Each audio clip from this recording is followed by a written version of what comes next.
Let's clear something up and let's stop a rumor that's going through the internet, because I grow so many and I still can't grow all that I want of these wonderful walking onions. Hi, this is Robbie from Southern California, and these are walking onions. These are the forever onions. These are the best onions, and these onions are really hard to find.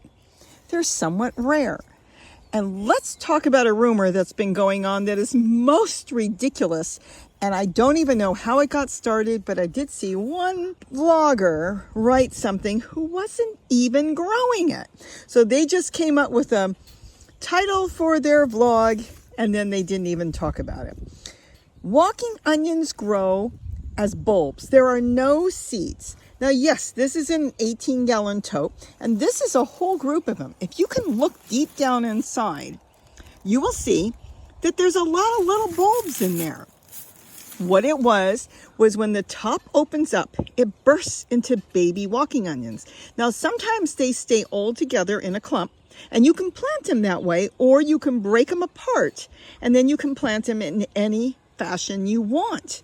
That is wonderful. So you can separate them and have one onion at a time. You can eat the bulbets that grow on the top. You can eat the greens, which are great. They don't have a bite to them. They're very mild and they taste so good. And you can also eat the bulbs. But once you eat the bulbs all the way down in the ground, that's the end of your walking onion. The rumor that's going around is that they're the most invasive onion you can grow. They take over your garden. Let me tell you something. You should be so lucky. If they were taking over your garden, you probably would be rich because you'd be selling it for the price that they sell for. No, they do not produce seeds. Regular onions have seeds, a big flower head, and they open up, and when they dry up, they drop everywhere, and you end up with onions everywhere. Baby onions. Well, maybe those take over your garden. I didn't even consider them invasive because they're easy to pull. If you pull them out, they don't come back. They're not a mint that can grow from the roots. They need their little bulb bottom. So I don't even know why anybody would say that. But getting back to walking onions, they are the easiest thing to grow if you can get a hold of them. And once you've got them, when this bursts open and you've got all the baby walking onions in there, which could be 3 or 10, you can replant those once the stem turns brown in their own pot, and you can give them to friends, or you can sell them if you want.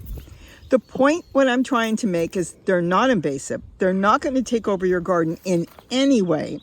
And you would be that lucky if they did, but they can't. They're really good in cold areas because if you've got snow, the snow will cover them. And as soon as spring comes, you'll see them popping up before anything else in your garden. Now, here in Southern California, they will be pregnant twice. They walk. It's called walking because I'll explain that in 1 second.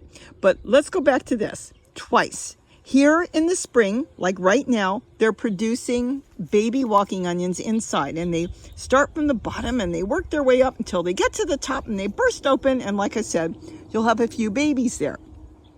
Then in the spring, when they're done, that's when you'll get the baby bulbs. Or if all works out, the reason they're called walking is they would fall to the soil and grow. If they don't touch soil or they hang in midair and the stem turns brown, eventually they will dry up and they won't go anywhere. So your soil would have to be here for them to touch, and then they will grow. They're not going to do anything if they can't get to your soil. And our soil is fairly dry. So we need to help them here. We need to take the babies off as the stem turns brown and plant them in their own pot. And let me tell you a secret. If they ever broke and they've already come to the top and opened up, and you found a baby walking onion stem sitting on the ground, grab it and plant it or put it in some water, and they'll start to open up and grow, and then you can plant those too. Generally, you want them left with the mother to take care of until they're ready to be planted, and that's when the stem has turned brown. And then again here in the fall, they walk again. Now back east, your weather's a little different. They only tend to walk in the fall because they have to start growing through the snow and put all their vigor into their top growth, where here they kind of hang around all year, all winter, until it is time to grow. I think they're the most wonderful plant to grow, the most wonderful plant to share with friends, and I would never in any way consider them an invasive plant. I think they're a great additive to your garden, even if you're not gardening vegetable plants. This looks so beautiful in your garden. And they're, like I said, so easy to grow, so easy to propagate once they grow babies. You're not going to have hundreds of baby walking onions everywhere because they only produce a few. The reason there's so many pregnant onions here right now is because I left this in the cluster as it came up, and it looks like there's 1, 2, 3, 4. There's about 6 clusters in here I dropped in here, and each one is producing a baby. And this is fantastic. So even out of this bunch that looks like a lot, if I'm lucky, I might get 30 walking onions out of here. And remember, like I said, you can use the bulbets on the top to eat, but I prefer to eat the greens and let Mother Nature continue to have my onions grow in my garden because they're sweet, great tasting, wonderful for salads, for cooking, for anything that you would use an onion in. You can use these. So don't worry, they're not going to take over your garden, and you'll be able to share them with family and friends. And that's pretty much the only way you'll be able to get them, because since there's no seeds, they're very difficult to find. And when you find them online, they're going to cost you quite a bit of money. But the first time you buy them, you'll be able to produce a whole bunch. I bought them one time on eBay. Just a small batch of baby bulbet onions. The little babies open up. And once I bought them, and that was about 7 years ago, 8 years ago, I've never had to buy them again. I now have all the walking onions that I want. I have passed them to many friends and neighbors, and everybody's been excited with them, even family.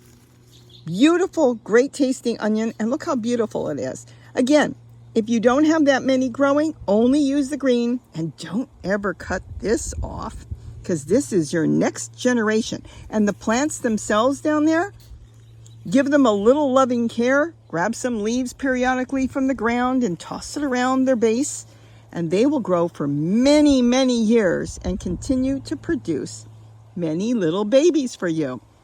So isn't this beautiful? And look at this. It's growing with a geranium and even a sow thistle, all in one tote. Everybody's happy.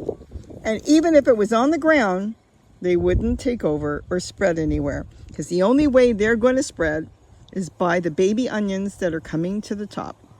And if you don't want any baby onions, cut them off and eat the whole top, baby and all. But you can just about peek and see them, because they even have leaves when they come out. It's like an egg, a chicken egg hatching, and the baby pops out and goes and runs. Well, that's why they call them walking onions, because if they're lucky, they hit the ground and start to grow roots.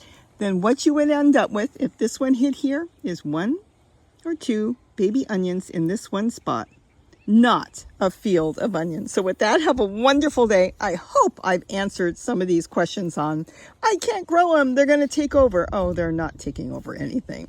Have a great day, and don't forget to eat what you grow. Bye-bye.